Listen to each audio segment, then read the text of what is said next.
Hello everyone, स्वागत है आप सभी का टॉपर्स फ्रेंड चैनल में। इस वीडियो में आज हम पढ़ेंगे मैथ का नेक्स्ट चैप्टर कंपाउंड इंटरेस्ट। इससे पहले वाली वीडियो में हम जो है सिंपल इंटरेस्ट पढ़ चुके हैं। जिसने नहीं देखा है वो पहले सिंपल इंटरेस्ट को देखे, तभी जो है आप कंपाउंड इंटरेस्ट को अच्छे से समझ पाएंगे। कंपाउंड इंटरेस्ट को हिंदी में बोला जाता है चक्रवृद्धि ब्याज। ठीक है, क्या बोलते हैं इसको? चक्रवृद्धि ब्याज बोलते हैं। ओके, तो सारे टाइप के क्वेश्चन करेंगे जो मोस्ट इंपोर्टेंट, जो बार बार एग्जाम में पूछे जाते हैं जिस तरीके का, वो मैं आपको बता ही दूंगी। ओके, तो अगर आपको क्वेश्चन समझ आए, वीडियो अच्छी लगी तो लाइक कर दीजिएगा, शेयर कर दीजिएगा चैनल को और सब्सक्राइब भी कर ले। चलिए शुरू करते हैं। देखिए, चक्रवृद्धि ब्याज क्या होता है? चक्रवृद्धि ब्याज कहा जाता है ब्याज पर ब्याज। जब ब्याज पर ही ब्याज लगा दिया जाए उसको क्या बोलते हैं हम? उसको हम कंपाउंड इंटरेस्ट बोलते हैं। ब्याज पर ब्याज को कंपाउंड इंटरेस्ट बोला जाता है। हर साल जो ब्याज मिलता है कंपाउंड कंपाउंड इंटरेस्ट की अगर बात करें, जो चक्रवृद्धि ब्याज मिलता है वो हर साल क्या होता है? अलग अलग होता है। ठीक है, मान लीजिए पहले साल 5 था तो अगले साल 6 हो सकता है, उससे अगले साल 7 हो सकता है, फिर 8 हो सकता है, फिर 9 हो सकता है, इस तरीके से। लेकिन साधारण ब्याज क्या था? अगर पहले साल 5 ब्याज है तो दूसरे साल भी 5 होगा, तीसरे साल भी, चौथे साल भी, 5वें साल भी। तो साधारण ब्याज में जो ब्याज होता है वो हर साल समान सेम होता है और चक्रवृद्धि ब्याज पर अलग अलग होता है। ठीक है, तो ये चीज आपको याद रखनी है। इसीलिए इसमें कहा गया कि ब्याज पर ब्याज को चक्रवृद्धि ब्याज बोला जाता है। देखिए, इसमें जो ब्याज लगता है चक्रवृद्धि ब्याज में वो अमाउंट पर लगता है। ठीक है, किस पर लगता है? अमाउंट। अमाउंट क्या होता है? मूलधन प्लस ब्याज, इस पर लगता है। ओके, लेकिन साधारण ब्याज किस पर लगता है? सिर्फ मूलधन पर लगता है। जो मूलधन है सिर्फ उस पर लगता है, जो ब्याज ऐड होगा उसमें उस पर नहीं लगता है। तो इसीलिए जो है, जो साधारण ब्याज होता है वो हर साल बराबर होता है और चक्रवृद्धि ब्याज अलग अलग होता है। लेकिन एक चीज जो यहाँ पे आपको ध्यान रखनी है कि पहले साल का चक्रवृद्धि ब्याज और पहले ही साल का साधारण ब्याज दोनों क्या होते हैं? बराबर होते हैं। ठीक है, फर्स्ट ईयर का जो कंपाउंड इंटरेस्ट होगा और फर्स्ट ईयर का ही जो CI होगा या SI होगा वो क्या होंगे? दोनों बराबर होंगे। ओके, अगर आप सेम अमाउंट पे उसको निकालोगे तो वो इक्वल आएगा। ठीक, ये चीज आप याद रखिए इसमें। चलिए अब इसमें फॉर्मूले की बात करते हैं। तो 2 फॉर्मूले आपको इसमें याद रखनी है। अगर ब्याज की दर निश्चित हो, ठीक है, अगर ब्याज की दर निश्चित दी गई है तो किस तरीके से का फॉर्मूला लगेगा? A = P 100 + R अपॉन 100 और पावर हो जाएगी N।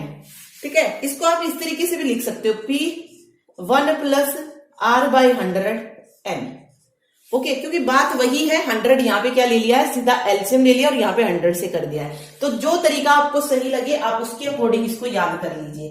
ठीक है, बट अगर आप ऐसे करेंगे तो कंफ्यूज नहीं होंगे थोड़े से। इसमें आपको फिर से एलसीएम लेना पड़ेगा, तो उससे बेटर आप डायरेक्ट ऐसे लिख लीजिए। फिर जो भी रेट होगा वो 100 से सीधा ऐड हो जाएगा यहाँ पे। ओके, तो देखिए यहाँ पे अगर दर निश्चित दी गई है, रेट अगर निश्चित दिया गया है तो इस तरीके से हम इसको लिख सकते हैं। ठीक है, लेकिन एक और जो यहां से बनता है, अगर जो समय है वो भिन्न में दिया हो। भिन्न क्या होता है? देखिए, एक तो समय दिया हो आपको डायरेक्ट 5 ईयर, 6 ईयर, 7 ईयर, इस तरीके से दिया हो। लेकिन अगर आपको जो टाइम है वो भिन्न में दे दिया जाए, जैसे 5/6 दे दिया जाए, नहीं सॉरी, कुछ इस तरीके से 5 से ही 1/6, 7 से मतलब 5.5 साल या 7.5 साल, कुछ इस तरीके का दे दिया जाए, तब जो है किस तरीके का फॉर्मूला जो आपको अप्लाई करना चाहिए वो मैं बता रही हूं आपको। देखिए, उसमें उस वक्त आप फॉर्मूला यूज कीजिएगा जब भिन्न वाली बात आए। A = P 100 + R/100, ये बिल्कुल सही है, सेम रहेगा। N2 में यहां पे हो जाएगा 100 + RF/100। ओके, ये उस वक्त जो है यूज होगा। अब यहाँ पे एक चीज सीखते हैं। ए क्या है? यहाँ पे ए है अमाउंट। अमाउंट को क्या बोलते हैं? मिश्रधन। मिश्रधन, और मिश्रधन क्या होता है? जो कि ब्याज और मूलधन से मिलकर बनता है। ओके, देखिए पी क्या है यहाँ पे? मूलधन। आर क्या है यहाँ पे? दर है। और ये जो एन दिया गया है इसको आप क्या बोलोगे? समय। ठीक है, यहाँ पे क्या हो जाएगा? समय हो जाएगा। ये समय होगा। ओके, ये तो देखिए सिंपल था, आपको अमाउंट निकालना है, प्रिंसिपल दिया है, रेट दिया है और समय दिया है, कोई प्रॉब्लम ही नहीं है। इसमें जो ये एफ वाली चीज है ये क्या है, ये हो जाएगा जो भिन्न वाला भाग होता है वो। ठीक है, जैसे कोई महीना दे दिया आपको, ठीक है, जैसे मान लीजिए कुछ इस तरीके से है कि 5 साल 6 महीने का टाइम है, कितने का, 5 साल और 6 महीने का, तो 5 साल तो यहां आ जाएंगे इस वाली एन में, और जो ये 6 महीने हैं ये इस वाले रेट के साथ लग जाएंगे। अब ये महीने में है तो इसको किस तरीके से पूरा साल में बदलेंगे, 6/12 हो जाएगा। ओके, यहीं पर अगर डेज दे दिए जाते तो उसको उस तरीके से चेंज कर लिया जाता है। ओके, तो लेकिन यहाँ पे ये जो महीना है ये 1/, में रहेगा तो ये साल ऊपर चला जाएगा तो 12 कुछ इस तरीके से हो जाएगा। ओके, क्वेश्चन जब हम करेंगे और ज्यादा अच्छे से समझ पाएंगे। ठीक, तो ये बस याद रखिए। ठीक, ये क्वेश्चन फॉर्मूला हो जाएगा। अब आता है अगर दर जो है कंपाउंड इंटरेस्ट की वो हर साल अलग अलग दे दी जाए तो कौन सा फॉर्मूला अप्लाई करेंगे। अगर देखिए अगर जो दर है वो अलग अलग है तो कुछ फॉर्मूला ऐसे हो जाएगा, P100 प्लस पहली दर R1/100, ठीक है। ओके, फिर दूसरे साल दूसरी दर है तो R2/100, तीसरे साल तीसरी है तो 100 प्लस R3/100, इस तरीके से जो है आप करते हुए जाएंगे अप टू सो ऑन, मतलब जितनी भी दर उसमें गिवे हैं जितने साल के लिए वो आप लिख सकते हैं। ओके, चलिए अब क्वेश्चन पे आते हैं। फर्स्ट क्वेश्चन देखते हैं। देखिए क्वेश्चन नंबर 1 है, देखिए क्वेश्चन है 4500 रुपए का 8% चक्रवृद्धि ब्याज की दर से 2 वर्षों का ब्याज कितने रुपए होगा। ओके, देखिए हमने फॉर्मूला किसका पढ़ा था, मिश्र धन का, अमाउंट का फॉर्मूला पढ़ा था, क्या पढ़ा था, P100 प्लस R/100 और यहां पर था N। ओके, अब लेकिन यहाँ पे ब्याज पूछा गया है तो कंपाउंड इंटरेस्ट का फॉर्मूला क्या होता है, जो हमारा अमाउंट आता है उसमें से आप क्या कर दीजिए, प्रिंसिपल को माइनस कर दीजिए, कंपाउंड इंटरेस्ट निकल जाएगा। वही मिश्र धन में से अगर हम मूलधन को अलग कर देंगे तो क्या आ जाएगा, कंपाउंड इंटरेस्ट निकल जाएगा। ओके, तो चलिए इसको करते हैं। देखिए अमाउंट निकाल लेते हैं। सबसे पहले P कितना है, 4500 है, ठीक है। उसके बाद अगर आप देखेंगे 100 प्लस R कितनी दी गई है, 8% है, तो कितना हो जाएगा 108/100, और ये कितने साल के लिए है, 2 वर्षों के लिए है। तो ये कुछ इस तरीके से हो जाएगा 4500 इंटू 108/100 इंटू 108/100, 0 से 0 कैंसिल, 5 × 45, 5 दूनी 10 और 0। ओके, फिर से कट रहा है 10 पे, 2 पंजे 10, 2 चौक 8, 2 पंजे 10 और ये 54, ठीक है। तो यहां से 54 इंटू 54 इंटू 9/5 जो है हो जाएगा। तो इसको सोल्व करते हैं तो यहां से आंसर आ जाएगा।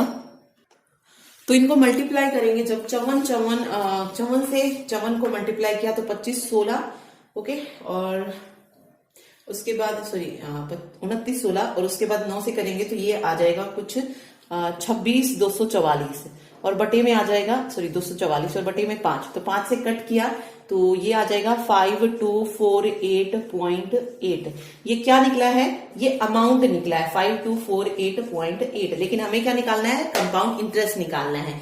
तो इस अमाउंट में से हम किसको माइनस कर देंगे, जो प्रिंसिपल था 4500 को माइनस करेंगे तो ये हो जाएगा 884, 12 में से 5 गई 7, 748.8 जो है क्या आ जाएगा यहाँ से, क्या था वो, कंपाउंड इंटरेस्ट, चक्रवृद्धि ब्याज जो है निकल जाएगा। ओके, तो इस तरीके से आप इसको सॉल्व कर सकते हैं।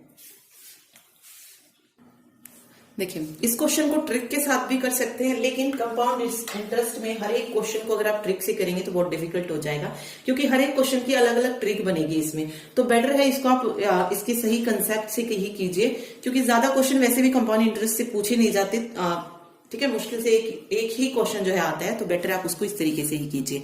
ओके, चलिए नेक्स्ट क्वेश्चन देखते हैं। देखिए नेक्स्ट क्वेश्चन है, 4000 रुपए को 12% वार्षिक CI की दर से 2 वर्षों के लिए कर्ज दिया जाता है। यदि ब्याज अर्धवार्षिक संयोजित हो तो CI ज्ञात करें। ओके, देखिए हम इस क्वेश्चन को करने से पहले मैं एक चीज बता देती हूँ आपको। चक्रवृद्धि जो ब्याज है वो 3 तरीके से संयोजित होता है। किस तरीके से, एक होता है वार्षिक मतलब पूरे वर्ष का, दूसरा होता है अर्धवार्षिक और तीसरा होता है तिमाही, ठीक है, 3 माह के अंदर। देखिए वार्षिक में कितने महीने आ जाएंगे, पूरे 12 महीने, अर्धवार्षिक में 6 और तिमाही में 3 महीने का। ओके, तो देखिए अगर इसमें रेट कितना होता है, वार्षिक में R होता है, तो इसको हम पूरा R लेते हैं। इसमें जो रेट गिवन होता है अर्धवार्षिक में, तो हम क्या करते हैं, क्वेश्चन मतलब उस रेट को क्या कर लेते हैं, आधा कर लेते हैं। जैसे यहाँ पे 12 दिया गया है तो मैं कितना मानूंगी, 6% मानूंगी, उसको 2 से डिवाइड करके मानूंगी। ओके, तीसरा जैसे तिमाही है, यहाँ पर मैं रेट का क्या करूंगी, 4th हिस्सा कर लूंगी, तो r/4 कर लूंगी। ओके, समय को देखिए क्या करना है, टाइम को इसमें क्या करना है, देखिए वार्षिक था तो टाइम हमारा पूरा का पूरा क्या रहेगा, t वर्ष ही रहेगा। अर्धवार्षिक में टाइम को क्या कर लेते हैं, 2 से मल्टीप्लाई कर देते हैं, 2 इंटू टी हो जाता है, और तिमाही में क्या करते हैं, 4 इंटू टी कर लेते हैं। ओके, तो ये चीज आपको इसमें ध्यान रखना है। देखिए वार्षिक में तो पूरे का पूरा ही रहेगा, अर्धवार्षिक में हमने पहले रेट को 2 से डिवाइड किया और टाइम को 2 से मल्टीप्लाई कर दिया। तिमाही में 4 से पहले रेट को डिवाइड किया है और फिर 4 से टाइम को मल्टीप्लाई किया है। तो ये चीज आपको इसमें ध्यान रखनी है। अब यहाँ पे क्वेश्चन के अकॉर्डिंग अगर हम चलिए, देखिए 4000 रुपए है, 4000 क्या हो जाएगा, यहाँ पे मूलधन हो जाएगा, क्या हो जाएगा, 4000 मूलधन।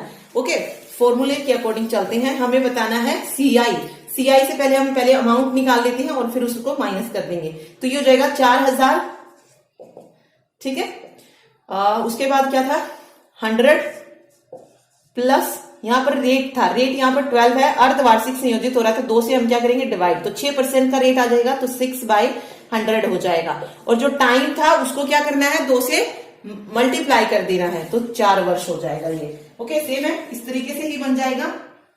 अब इसमें देखिए क्या करना है, यहां से अब हम सोल्व कर सकते हैं, 4000 इंटू 106/100 इंटू 106/100, मतलब बहुत ज्यादा बड़ी जो है मल्टीप्लीकेशन इसमें हो जाएगी।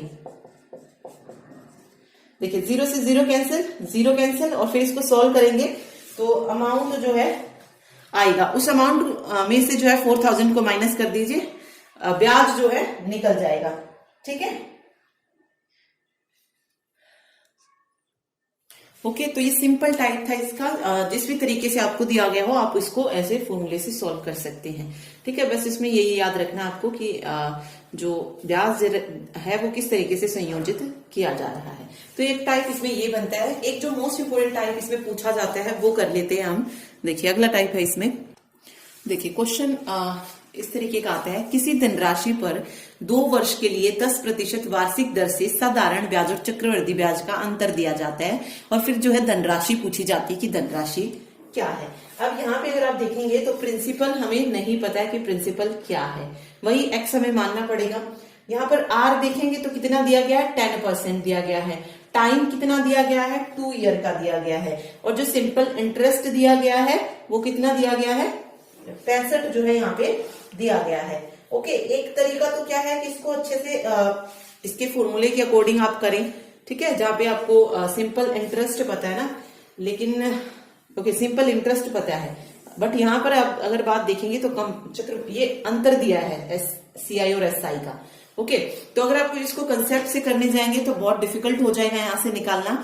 तो इसके लिए जो है सिंपल आपको एक फॉर्मूला यूज करना होता है। ये 2 तरीके से आता है ये क्वेश्चन, या तो 2 वर्ष के लिए या फिर 3 वर्ष के लिए, ज्यादा के लिए नहीं पूछा जाता है। या तो 2 वर्ष के लिए पूछते हैं या 3 वर्ष के लिए, तो दोनों के लिए अलग अलग जो है क्या होता है, फॉर्मूला होता है। जैसे 2 वर्ष के लिए यहाँ पे पूछा है, तो 2 वर्ष के लिए जो फॉर्मूला होता है, जबकि 2 साल के बारे में अगर आप बात करेंगे तो इसका जो डायरेक्ट फॉर्मूला बनेगा वो क्या बनेगा, डिफरेंस, यानी कि जो कि CI और SI का जो डिफरेंस आया था उसको लिखेंगे, और ये डिफरेंस बराबर हो जाएगा PR² बटे 100 का स्क्वायर, ये वाला फॉर्मूला। ये 2 वर्ष के लिए अप्लाई होता है, ठीक है। यही फिर अगर ये 3 वर्ष के लिए बोल देता तो 3 वर्ष के लिए क्या अप्लाई करते, 3 वर्ष के लिए फॉर्मूला होता है वही डिफरेंस हो जाएगा यहाँ पे, और ये जो डिफरेंस है ये किसके बराबर आ जाएगा, PR²। ये वाला पॉइंट बिल्कुल सही है। 100² था जहां पे वो 100 की पावर 3 हो जाएगा, क्योंकि 3 साल यहाँ पे गिवन है, यहाँ पर 2 थे तो यहाँ पे 2 ही था, यहाँ पे 100 की पावर 3 हो जाएगा, और यहाँ पर साथ में क्या लग जाएगा, 300 प्लस R हो जाएगा, 300 प्लस R। इसमें ये चीज आपको बस ऐड करनी है अलग से, 300 प्लस R। अब जैसे यहाँ पे 2 वर्ष के लिए डिफरेंस दिया है तो हम इसको निकालते हैं।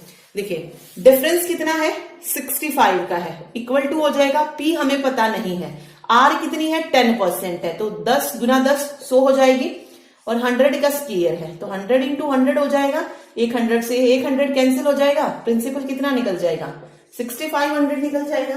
तो राइट आंसर 6500 हो जाएगा। तो सिंपल है बिल्कुल।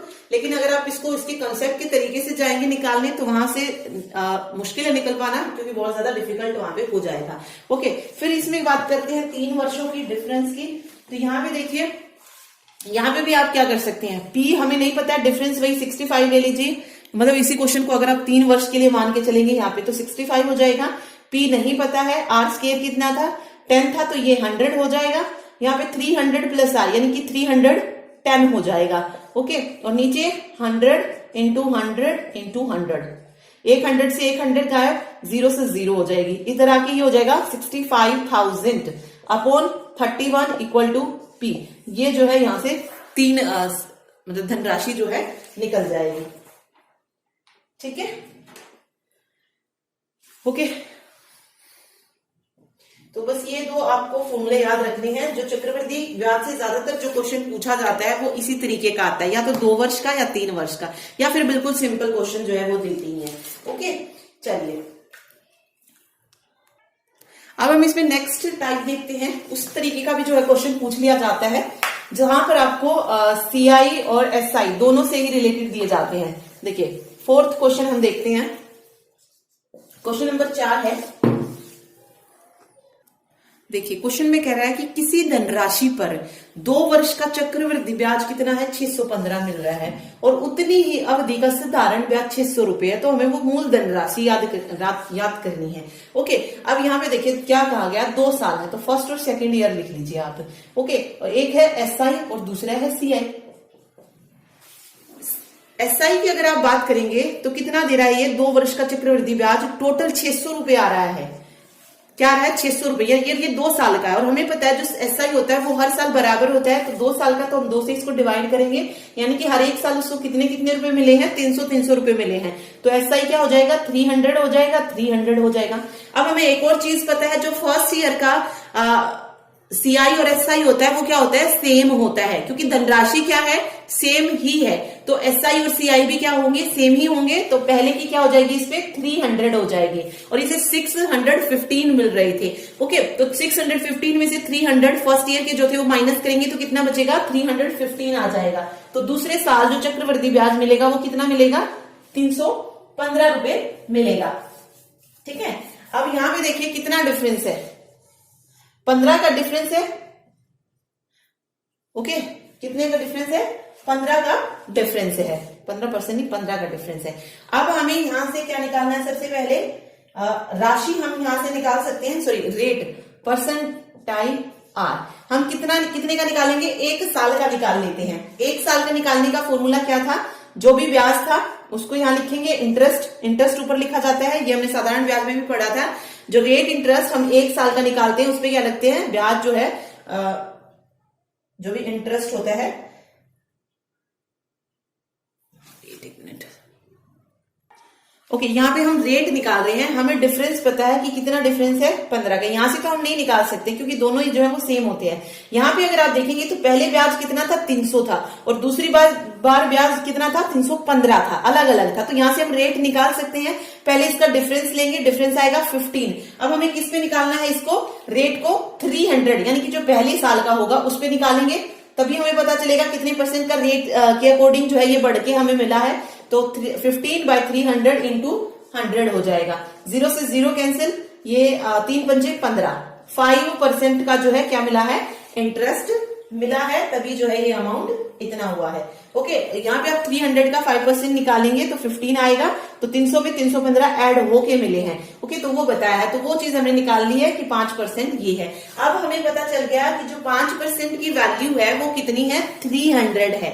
5% की जो वैल्यू है, यहाँ पे लिख देती हूँ मैं, 5% की जो वैल्यू है वो कितनी आ रही है, 300 आ रही है। तो यहां से हम 1% की निकाल सकते हैं, कितनी हो जाएगी, 60 हो जाएगी। और हमें चाहिए मूल धनराशि यानी कि 100% की वैल्यू, तो कितना हो जाएगा, 600 जो है, सॉरी एक मिनट, 60 इंटू 100, 6000 जो है हो जाएगा। ओके, तो यहां से जो मूल धनराशि निकलेगी वो क्या निकलेगी, 6000 निकल जाएगी। क्या किया हमने, सिंपल देखिए, दोबारा से देखिए, सिंपल इंटरेस्ट सेम था दोनों साल का, तो 300 रख लिया।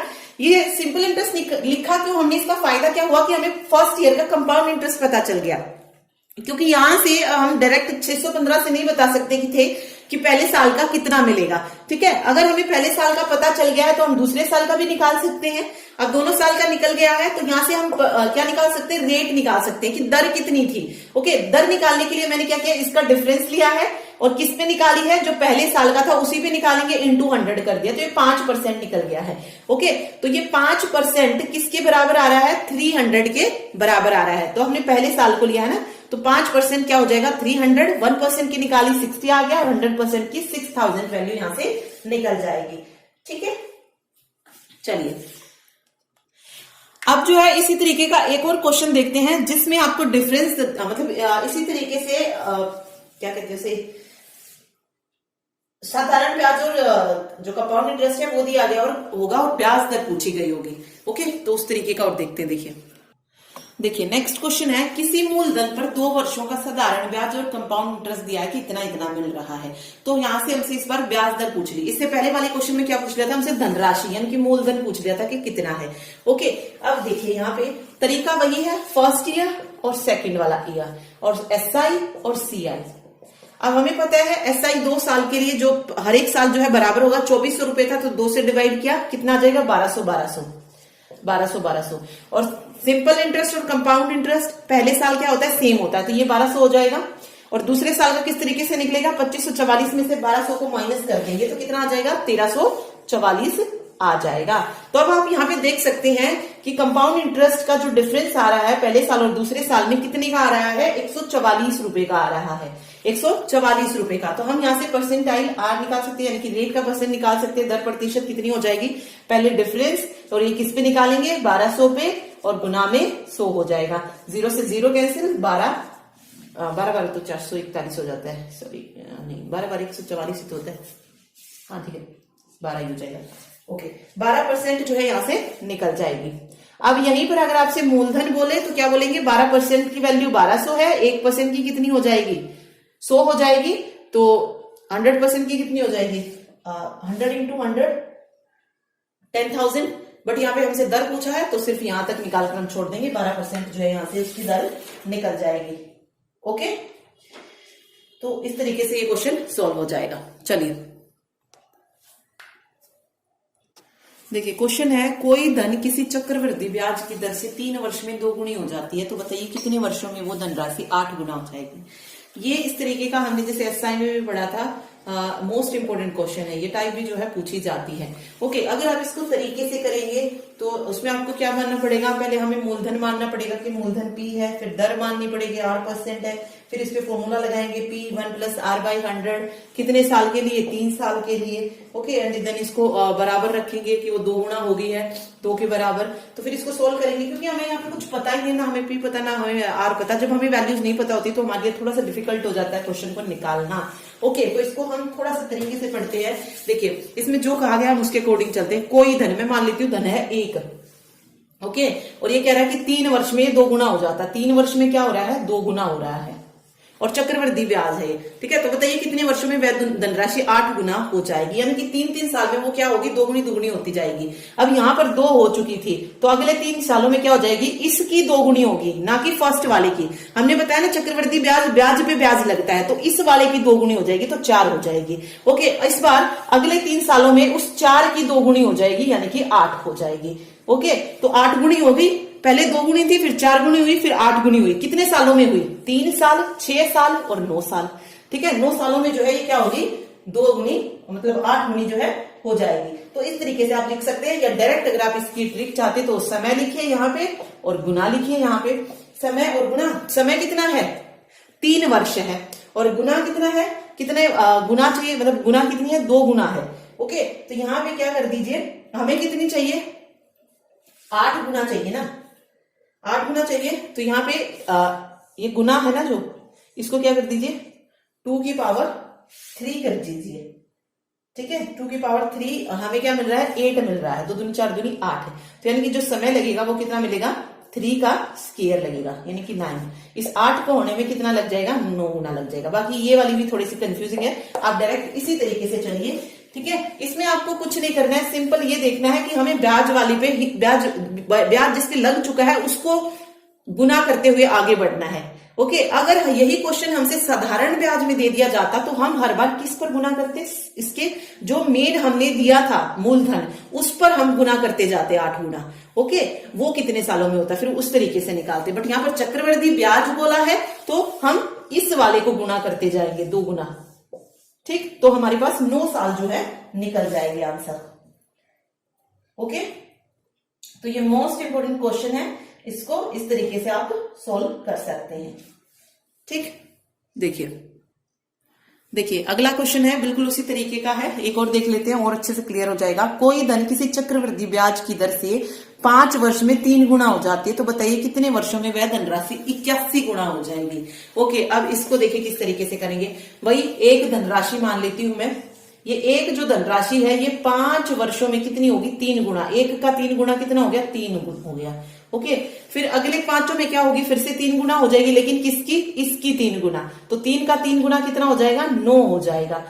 एक और 5 साल आपने ऐड कर दिया, फिर इसका 3 गुना 27, अगेन 5 ईयर्स, फिर 27 को अगर हमने 3 गुना किया तो कितना आ गया, 81, अगेन 5 ईयर, तो आ गया 81 गुना। साल कितने लगे, 5 साल, 10 साल, 15 साल और 20 साल। तो 20 साल जो है यहाँ पे क्या हो जाएगा, सही आंसर हो जाएगा। अगर आप इसको ट्रिक के साथ करेंगे तो वही यहाँ पे कितना था, 5 वर्ष था, टाइम हमें लिखना था, गुना कितना था, 3 गुना था, और कितनी राशि चाहिए हमें, 81 चाहिए। 81 क्या होता है, 3 का कितना होता है, 3 की पावर 4 होता है, 3 की पावर 4 है, तो इस टाइम को इस पावर से मल्टीप्लाई कर दीजिए, 5 चौक 20 जो है यहाँ से निकल जाएगा। ओके, तो इस तरीके से आपको इसको करना होता है। तो आप मेरे अकॉर्डिंग जो फर्स्ट वाला तरीका है वो ज्यादा बेटर है। आप उसको इसमें आपको तरीका याद करना पड़ेगा, यहाँ टाइम लिखना है, ये लिख रहा है, इसमें आपको सिंपल मानना है कि 1 है, फिर ये गुना गुना होता जाएगा। ओके, उसमें क्वेश्चन के अकॉर्डिंग हो रहा है, और ये रटने वाली चीज हो जाती है, ट्रिक्स। ओके, तो इस तरीके से आप चलिए, जो दिया गया है उसको स्टेप वाइज हमने किया है और आंसर जो हमारा निकल गया है।